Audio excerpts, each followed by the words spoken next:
ఈవేళ నవ్యాంధ్రప్రదేశ్కి చీకటి రోజు. గూండాలు రౌడీలు పరిపాలన చేస్తే ఏ రకంగా ఉంటుందో ఆ రకంగా ఈవేళ పరిస్థితి చూస్తే అదే రకంగా ఉంది.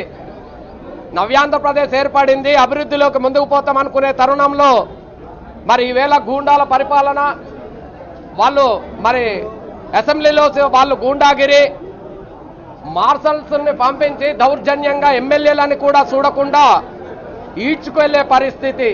ఎంత దౌర్జన్యం అంటే అంత దౌర్జన్యంగా.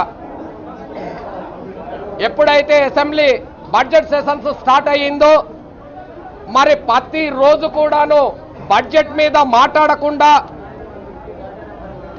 ప్రజల కోసం, పేద ప్రజల కోసం ఏదైతే మాట్లాడాలని ప్రతిపక్ష నాయకుడు అనుకుంటారో వాళ్ళ గొంతు నొక్కే విధంగా అతను మొదలుపెట్టిన 2 నిమిషాలలోనే పక్కనున్న ఒక పుడింగి లేచి ఎవరో ఒకరు లేచి టిక్కుమని చెయ్యి లేపడం, వాళ్ళ చేత తిట్టించే కార్యక్రమం.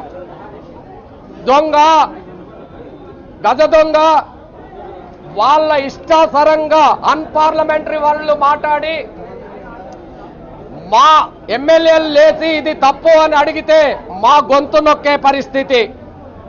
ఈవేళ కూడా బడ్జెట్లో మరి ఏదైతే రైతులకి సంబంధించిన విషయాలు ఉన్నాయో, ఏవైతే డ్వాక్రా సంఘాలకి సంబంధించిన విషయాలు ఉన్నాయో, ఎవరైతే అన్ఎంప్లాయ్మెంట్ యూత్ ఉన్నారో, ఎవరైతే కాంట్రాక్ట్ బేసిస్ మీద పనిచేసిన యువత ఉన్నారో వాళ్ళ కోసం మీ మేనిఫెస్టోలో పెట్టారు.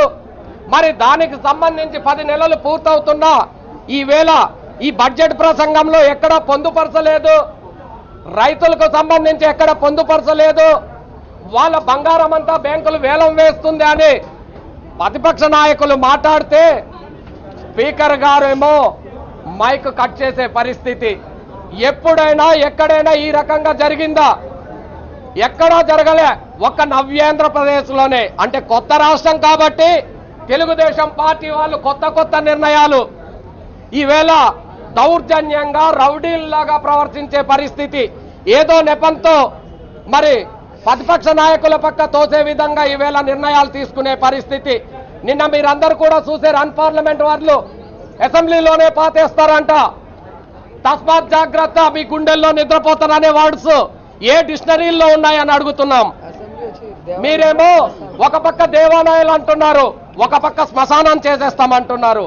మీరేమో మీరు కొత్తగా ఎన్నికైన వాళ్ళు, మేము 10 సంవత్సరాల అనుభవం ఉంది, మేమిప్పుడు మరలా ముఖ్యమంత్రులు అయ్యాం, పాలక పక్షంలో ఉన్నామని మాట్లాడుతున్నారు. మీకు చూసి నేర్చుకునే కొత్త నాయకులం మేము ఇదేనా? మీరు మాకు అందించే ఘనత ఇదేనా? ఏంటి మాకు తెలియక ఏదో మాట్లాడేమనుకో, మీరు చెప్పండి, మేము నేర్చుకోవడానికి సిద్ధంగా ఉన్నాం. కానీ మీరే బూతులు, అబద్ధాలు మాట్లాడితే ఏంటి? రేపొద్దున రాబోయే సమాజానికి మీరు ఇచ్చే ఘనత ఇదేనా? మీ 10 సంవత్సరాల అనుభవం ఇదేనా? ఉందా? ఈ రకంగా ఉందా మీ 10 సంవత్సరాల అనుభవం? ప్రజల్ని మోసం చేసి ఈవేళ బడ్జెట్ లో మీరు ఏదైతే బడ్జెట్ బుక్ లో పొందుపరిచారో ఆ ఫిగర్స్ ని కూడా మాట్లాడనివ్వరా? మీరు ఇచ్చిన లెక్కలే, మీరు చూపించిన లెక్కలే, వాటిని కూడా మాట్లాడకుండా గొంతు నొక్కే పరిస్థితి. మా గొంతు నొక్కగలరేమో మీరు, కానీ ఈ రాష్ట్ర ప్రజల యొక్క గొంతు నొక్కలేరు. డాక్రా మహిళల గొంతు నొక్కలేరు. ఎవరైతే రైతులు ఉన్నారో రైతుల గొంతు నొక్కలేరు. కాబట్టి ఆలోచించండి, రాష్ట్ర ప్రజలందరూ కూడా చూస్తున్నారు. మేము మాట్లాడే ప్రతిదీ కూడా ఈవేళ మా నాయకుడు మాట్లాడితే అది బయట చూపించరు. ఏదైతే వాళ్ళు మాట్లాడతారో అదే చూపిస్తారు. ఎంత దౌర్జన్యం అండి ఇది! ఈవేళ మీ ముందుకు వచ్చి మేము ఈ రకంగా మాట్లాడుతున్నాం. మధ్యలో నేను బ్రేక్ ఇస్తే మీకు ఏ రకమైన సికాకు ఉంటుంది? ఏ రకమైన ఇబ్బందికరమైన పరిస్థితి ఉంటుంది చెప్పండి? మాట్లాడేటప్పుడు ప్రతి నిమిషానికి ఏదో రకంగా అడ్డు తగిలి ప్రజల్ని మోసపుచ్చే విధంగా నిర్ణయాలు, ఇది మంచి పద్ధతి కాదు. మీకు అవకాశం ఇచ్చారు ఈవేళ ప్రజలందరూ కూడా. మాకు ప్రతిపక్షంలో కూర్చోబెట్టారు, మీకు పాలకపక్షంలో కూర్చోబెట్టారు. మేము ప్రజల కోసం మాట్లాడాలి, ప్రజా సమస్యల మీద మేము మాట్లాడాలి, వాటిని పరిష్కరించాల్సిన బాధ్యత మీ మీద ఉంది.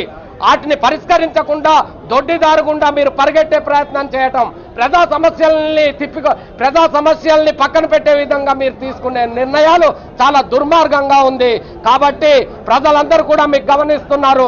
ఖచ్చితంగా గతంలో మీరు తీసుకున్న తప్పుడు నిర్ణయాల వల్ల మీకు 10 సంవత్సరాలు పక్కన పెట్టే పరిస్థితి మరలా ఆ రోజు తెచ్చుకోకండి.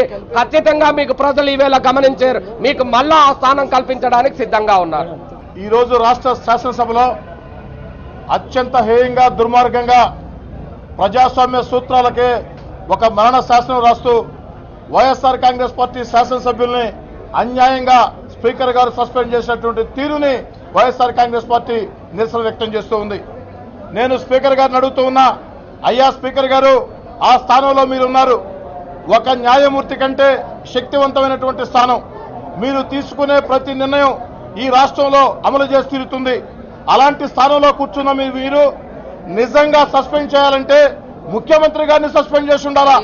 ఎందుకంటే 2 రోజుల క్రితం ప్రత్యక్ష ప్రసారాల్లో అందరి ముందు ముఖ్యమంత్రి గారు వేలు చూపిస్తూ వైఎస్ఆర్ కాంగ్రెస్ పార్టీ ఎమ్మెల్యేల అంతు తెలుస్తా, మీ కథ తెలుస్తా, పిచ్చి పిచ్చి చేష్టాలు చేస్తున్నారని చెప్పని బెదిరించిన తీరుని స్పీకర్ గా మీరు ఖండించి ఉంటే, అభ్యంతరం వ్యక్తం చేసి ఉంటే మీ స్థానం గౌరవం పెరిగేది. రెండవది, నిన్నటి రోజున మీ సాక్షిగా, ముఖ్యమంత్రి సాక్షిగా, ఈ రాష్ట్ర శాసనసభ సాక్షిగా, సత్యమేవ జయితే అన్న పదాల సాక్షిగా ముఖ్యమంత్రి గారి ప్రోద్బలంతో ముఖ్యమంత్రి గారు స్లిప్ రాసి పంపించిన తర్వాత బోండా ఉమామహేశ్వరరావు విజయవాడ పార్లమెంటు సభ్యుడు, విజయవాడ శాసనసభ్యుడు